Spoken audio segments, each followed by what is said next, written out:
Welcome, everybody. This is another Yes California Calexit Congress, the largest meeting of Calexit supporters anywhere in America, with members in California and across the United States.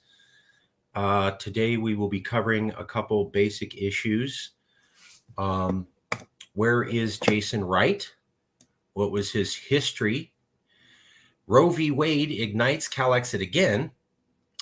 3 different reporters have now suggested Calexit in the wake of Roe v. Wade. And we will talk about how America is the only country in the world not to sign the UN Conventions on Children. And we'll be right back to cover all that in just about 1 second.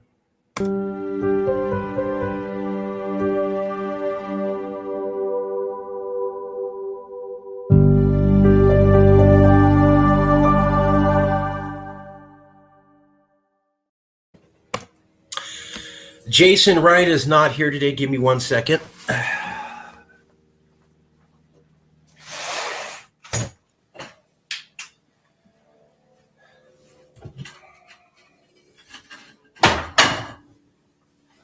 Sorry.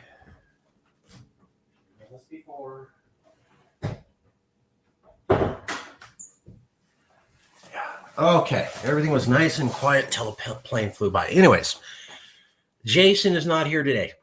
Jason is traveling. Jason is the CEO of Calexit, and he traveled up north to Oregon to meet members of the Cascadia movement. He did meet with a high-ranking officer in the Cascadia movement. He talked with that person for about 2 hours, and some conversation happened from there. I'll let Jason update you on the Cascadia relations. He's now coming back to California. The emissary has left the building, the Calexit emissary, Jason Wright, and he's coming back to California. We had sent Jason to go meet the Gardenia Sovereignty Project in Arizona. We had sent him to go meet the Cascadia movement in Oregon, and we're working on sending him to meet the Texas National Movement in Texas. When Jason took over as CEO, it was important for him that Yes California continue building relations with other movements. So how are you going to become an independence movement if you're not recognized by anybody as an independence movement? So under Jason Wright's strategic leadership as he came on, that's a new direction Yes California went. We're going in this direction of connecting to other groups, and we're sending our top officer, the CEO, who also in this role is necessary to do that. He's had a lot of success. But one thing Jason wanted me to make sure to point out to everybody was that Jason is not Calexit royalty. So he came to the movement in 2017, 2016, like everybody else. He saw Trump, he saw the organization, he came out and he joined in the Bay Area. Initially, he was only one member out of 30 at the Bay Area meetings that were ran by, I believe, Claire Hedin. Later on, he took over some of the meetings from Claire Hedin, ran them very well. We then promoted Jason to the Bay Area Regional Coordinator because he was going to so many Bay Area meetings and also organizing them, and had proven that he could do that coming from scratch, putting the work in. So he got promoted to the Bay Area Regional Coordinator. After that, he was effectively de facto vice president because I was vice president. I wasn't president at that time, and I needed a second officer. So Jason was de facto vice president for the few years that I was the official vice president. And then we had some disruption, and a election came back. And during that difficult time, it was Jason who said, we have to have elections, and we have to nominate new officers, and we have to push for that. And I wasn't really pushing that hard. I was just kind of like mending my heart. And Jason was the one that pushed for elections, pushed for us to have new officers. That's why we have Jason, myself, and the rabbi here in office. And that's why we got Calexit Home back up. And I think that's the reputation that allowed us to be able to get the full Yes California communication channels back, was that under Jason's leadership, Yes California did such a transparent and good job at holding elections and getting us back on the message that I think other people at Yes saw that he was fair. And so Jason, as I like to say, started from the bottom, and now he made it to the top, like the Drake song. He was just a member, showed up at a few meetings, took over the meetings, got appointed to Bay Area Regional Coordinator, kept showing up to meetings, became de facto vice president. We had a business divorce. Nobody was ready to step up into the leadership void. He did. He became interim CEO at that time just to oversee the elections. And he was running for permanent CEO, but anybody else could have, like even me, and nobody did. And so he became permanent CEO. As soon as he took over as permanent CEO, he started having Yes California try to rebuild its brand from the brand bashing that we went through, and then also connect to different independence movements so that we could get recognition.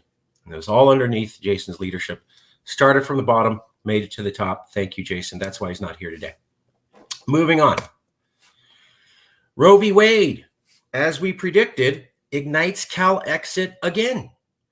So we have been saying for years that whenever America fails, Californians come rushing back to Calexit. And I mean rushing back with reckless abandon. They may not have talked about Calexit, but the moment America starts seeming disunited or unstable or about to topple or turning into a country they no longer recognize, boy, do people come running on back quickly.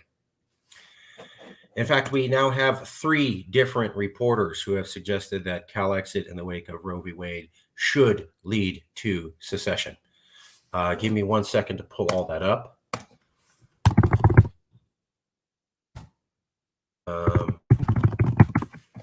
Give me just a second here.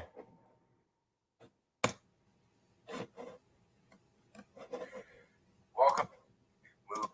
Any other comments as we're going along? Okay. So I'm going to do a share screen and show everybody the amount of incredible success we've had at Calexit recently.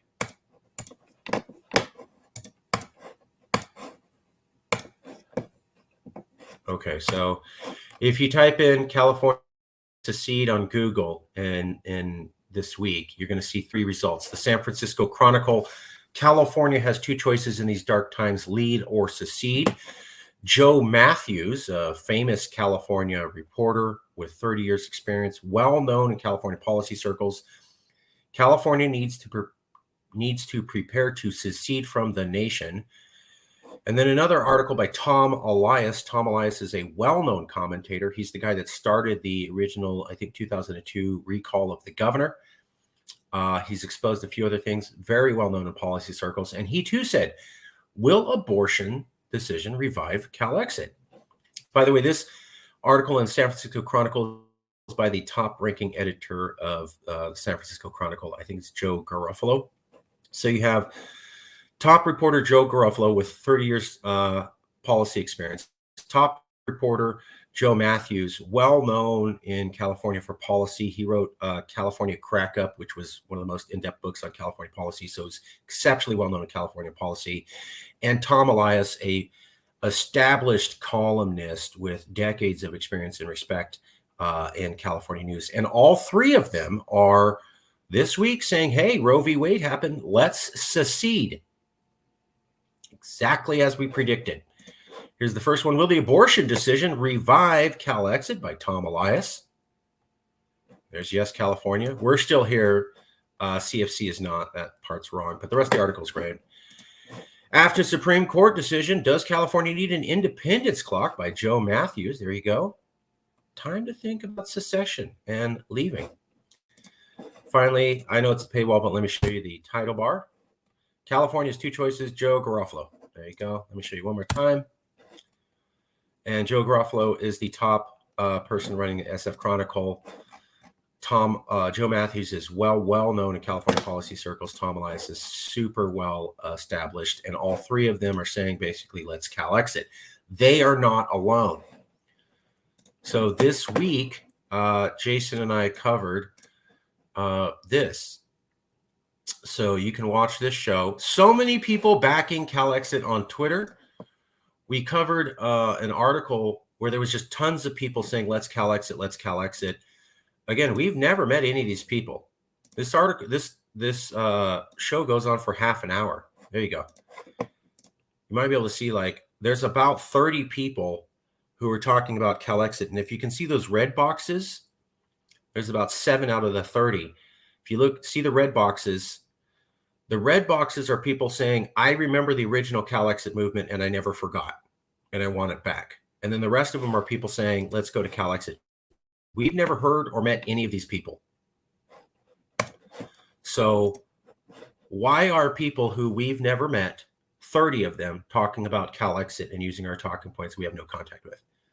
And why are 7 of them saying, I remember fondly the original Calexit movement, and we haven't talked to them? Unless our theory that we've been saying for years is correct. When we got big, February 2017, 32% supported Calexit, 47.5% open to discuss it, according to Reuters, Ipsos, and separately Stanford University, both asking those. We said we never lost the market. Maybe the people left the movement, but they never stopped believing. And we never heard anybody say, I don't believe California could be a nation anymore. So that list of tweets was proof that we were correct, that people in California still think of Calexit, even if they're not in the movement. It's always there. They will come running back to it the moment America seems destabilized. And the 32% of the people who backed Calexit before have not left and still believe. So we were very pleased to see all of this. And we predicted all of this.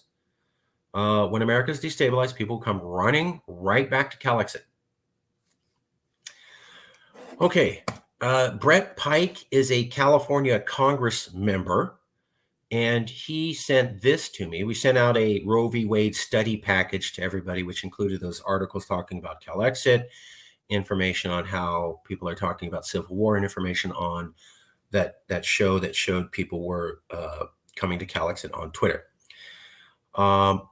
Brett Pike, one of our Congress members, responded with this, and I'll show it to you now. He said, please cover this. So if you're a Calexit Congress member, you get the emails, you join up, we have to do what you say. So as Brett requested, as any Calexit Congress member requests, we have to cover it. So here it is. The Convention on the Rights of the Child. The United Nations Convention on the Rights of the Child, commonly abbreviated CRC or UNCRC, is an international human rights treaty which sets out the civil, political, economic, social, health, and cultural rights of children. The convention defines children as human beings under the age of 18. So, take a look at this map. So you'll see that most of the world, including those bad, evil countries like China and Russia and Belarus and North Korea and evil, wicked, nasty Iran and super bad, horrible Syria, all of them signed this thing. There's only one country in the planet who has not. Can you guess who that is? So everybody on Earth, even all the wicked, bad, nasty regimes have signed this thing except for America. And this treaty says it's about having rights for kids. Now, here's the reason why America did not feel like signing it. Let's get down to that. United States. Yeah, here you go. Most notably, at times, several states permitted the execution and life imprisonment of juvenile offenders as direct contravention of Article 37 of the Convention. So, in America, we like killing young people and imprisoning them for life. The entire rest of the planet thinks that's disgusting and horrible, but here in America, we're not signing that treaty. Kids get to get killed and imprisoned for life, while the rest of the world looks at that as backwards and horrible. And while America criticizes all these nations for their lack of civil rights and human rights, we do this. So if California was independent, we would definitely be signing that Convention on the Rights of the Children, and we would not be taking the stance of America. I wanted to point that out. Okay, let me see if I got everything in. Brett. I want to thank new members. We brought on some new members. So since we've been rebuilding the brand under Jason, it has been working. We've onboarded close to around 100 new members online. We had 2 new members join the Calexit Congress. TJ Shelton has returned, and Sintuyuka has also joined. So we've been working really hard to get the brand back, let everybody know that the craziness is over, the racism, homophobia is gone. We didn't have control of the channels. It's wiped out. Now we're back in charge again. It's only California values here. And people are responding. We've had, I believe, over 10,000 impression points on our page over the last month, which means that we are almost back to full activity from our 2018 levels. So that's an excellent sign. We've onboarded about 100 new members on social media, and we brought on 2 more to the Calexit Congress. So I know small signs, but we just got started.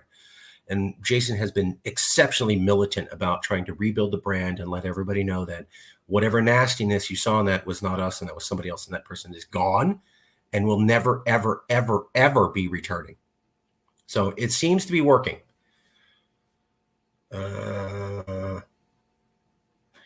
Finally, watch for Supreme Court cases that will be coming up.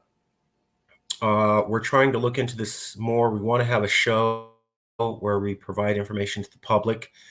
So everybody's jumping up and down about Roe v. Wade, as they should be. However, while everybody's focused on Roe v. Wade, the Supreme Court is still pushing out cases left and right. So they've done one on the EPA. Agencies don't get to set the standards. Environmental regulation standards have to be set by the state. That's going to be a throwback. As I understand, they're also looking at, can states set their own gerrymandered district, which would allow them to rig elections. They did also something on Miranda, where if you aren't told your Miranda rights, you cannot sue the cop, which is a violation of civil rights going back 50 years. They've also indicated some interest in overturning contraception and gay marriage. So while we are focused rightfully on Roe v. Wade, they aren't done. They have other decisions we're not even talking about, ruining the election system, ruining the ability to do air quality. I think they also said something on Native people can't sue anymore. And then they're also coming for gay rights and contraception. So we're not done. This isn't over. So as mad as people are now, expect Californians to get even more mad in 2 bursts. One, when they realize all the other cases the Supreme Court has pushed on them that they're not paying attention to. And 2, when the Supreme Court comes back around and starts knocking on Obergefell and contraception. We already got 3 articles saying, let's Calexit because of Roe v. Wade. What happens when they realize your environmental, electoral, and legal justice rights have also been removed? And then what happens when they realize that gay rights is set back to the 1960s and the ability to own contraception is set back to the 1800s? So even more fireworks are coming. So, okay. Hey, James. Good seeing you, brother. That's James Young, our friend from the South. Okay, that is it. I've covered all the major news, everything I was asked to by the CEO and members. Does anybody else want to cover anything? You don't have to, but now it's open season. If anybody has anything they'd like to say, come on. Rabbi, yes. Just want to ask a question. These articles about California seceding, how many of them are mentioning you, Jason, Calexit, etc.? I haven't read the newest one. One of them does. So I've only read 2 out of the 3. I can't comment on the third. 1 out of the 2 does mention Yes California directly. That's by Tom Elias. The other one, I'm not sure. Let me see if I can find out. I don't believe the other article does not mention Yes California. The third one, I'm not sure. I'll have to read. We do get at least 1 mention. Okay. So how do we capitalize on that, and how do we get them to mention? That's a good question. I would say what we've been doing is trying to find the Twitter pages of these people. And on their Twitter page, because reporters like to promote their own work. So on their Twitter page, they'll say, I wrote this article. And then what we're doing is we're finding that tweet, getting it over to Jason, and then Jason directly connects from the Yes California Twitter page to their tweet so that they can see there's a 20,000 person Twitter organization connected to a 40,000 person Facebook organization that's commenting on your tweet. And that usually gets them enticed to comment because they want people to read their article, right? So that's why they post a tweet about it, is to get more people to read it. So that would be a way to do that. And I can double around to Jason and make sure we're going aggressively after these 3 reporters to cover U.S. California. Great idea. I will move on that. Okay.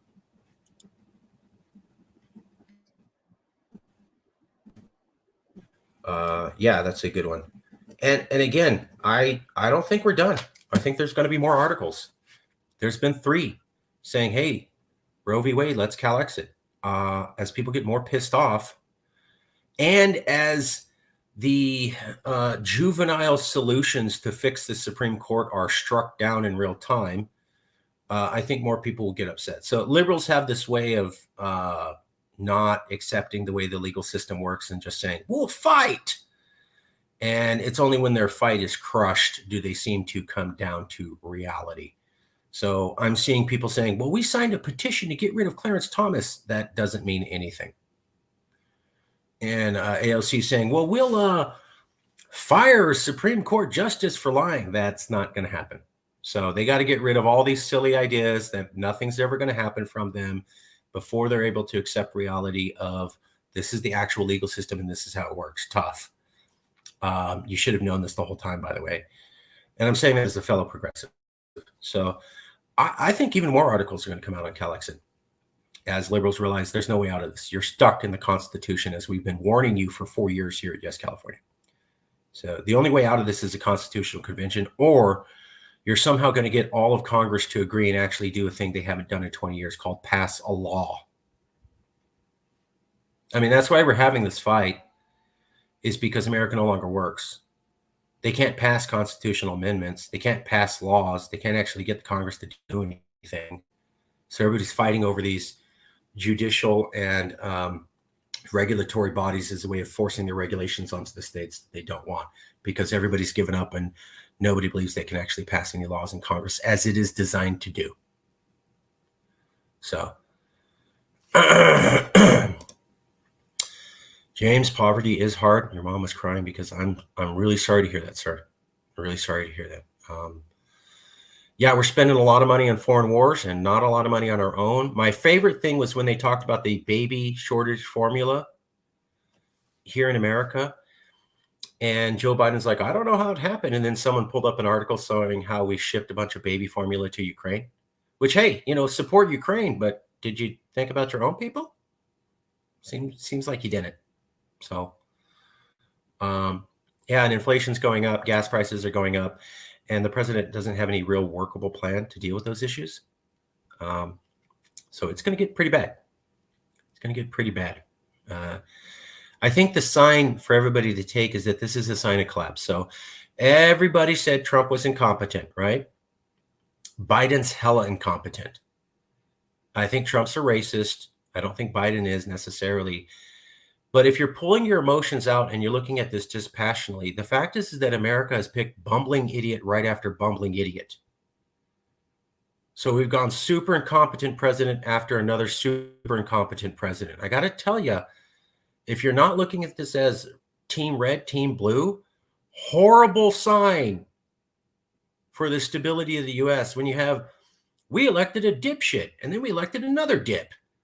It looks like you guys can't pick good leaders anymore, which kind of tells the whole world that you're done. Just saying, that's what you've done twice in a row. So, whoops. Anyways, that's a good sign for Calexit. I don't support the human misery, but when America falls and doesn't deliver as we predicted, everyone comes running back to us. Poverty, yeah. Devil war, hello. Joe Biden talked about 9 states and abortion, but California was not in the meeting. I don't know what that means. Hello? What's going on? And hello. All right. Any other comments? Rabbi, do you have any other comments?